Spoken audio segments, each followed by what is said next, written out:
Okay, well, it's Noel here from Brisbane Streets. I've got Larissa Waters at her beautifully crafted office here in Paddington. And look, Larissa, I'm just trying to clear up for those of us that are of a green voting nature.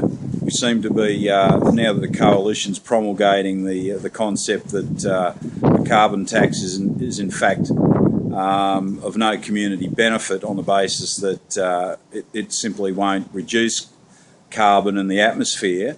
I'd just like to clear up for those people out there in the YouTube community, you know, how the Greens are going to deal with those issues into the future, or at least in the next term of Parliament. Well, the Abbott government's lying. The carbon tax has worked. It's dropped emissions by about 8% in the first year.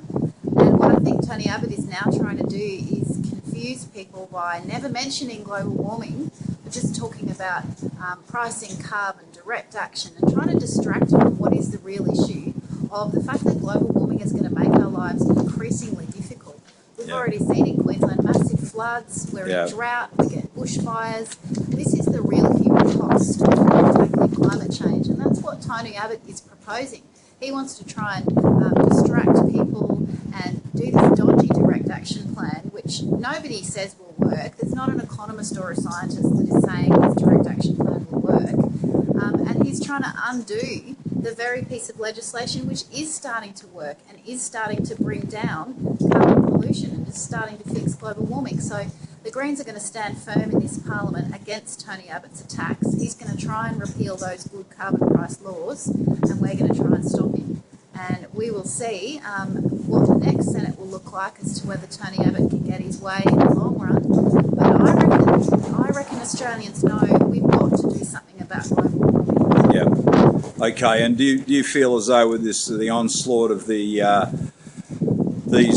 hybrid makeup of the Senate that you're going to be able to corral the issues properly, or are you going to find that that's going to be a bit of a task? Well, look, it is going to be a much more interesting Senate come next July. There's a whole lot of colourful characters in there, and some of them don't have policy positions on key issues, including global warming and climate change. So it's a bit hard to say what Parliament's going to be able to achieve, but I'm hopeful that those new senators are open to reason and they're open to looking at the science and seeing that, hey, the rest of the world's doing something.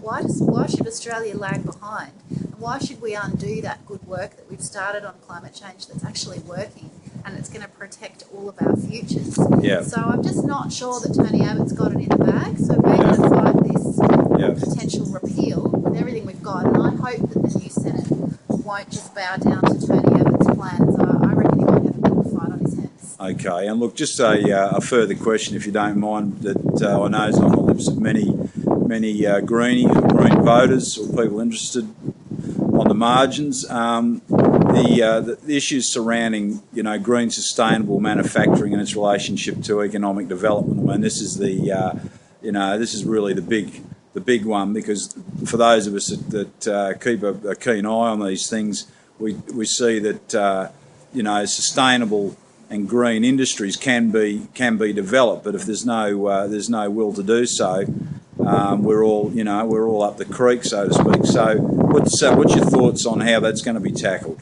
Well, look, you're right. The clean energy economy, as it's sometimes called, means jobs for real people doing stuff that's good for the planet, and that includes sustainable manufacturing. Now, we've eroded our manufacturing base in Australia over successive years. It's about time we started making stuff again, and we don't need to make the same old stuff we've always made. We can make new stuff like wind farm components, like solar thermal plants, like high-speed rail, tracks, trains.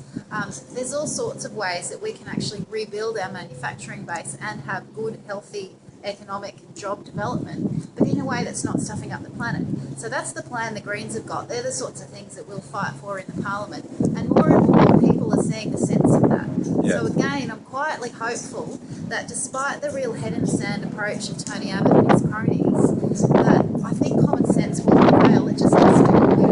We haven't got a choice. Yeah, so in terms of the colourful characters, so-called, you'll be able to knock on doors there and you feel as though there's running these economic development lines worth listening to, or you'll be able to couch those arguments. Oh, look, I think when people say they're concerned about economic growth and jobs, they need to future, and they need to think about where that sustainable growth and jobs might come from in the future when we are acting on climate change, and see that it's not a question of jobs versus the environment. You can do both. You know, hello, we're in the 21st century, so I'm hopeful that more and more of the older party politicians will start to open their minds up and see the potential for a strong economy and a strong environment. Yeah. All right. Well, listen, thanks very much for that. That's cleared up a few notions. Nice to talk to you. All the best to you, Larissa. And get some wind at the same time. Yeah, I know. That's great. See ya. See you.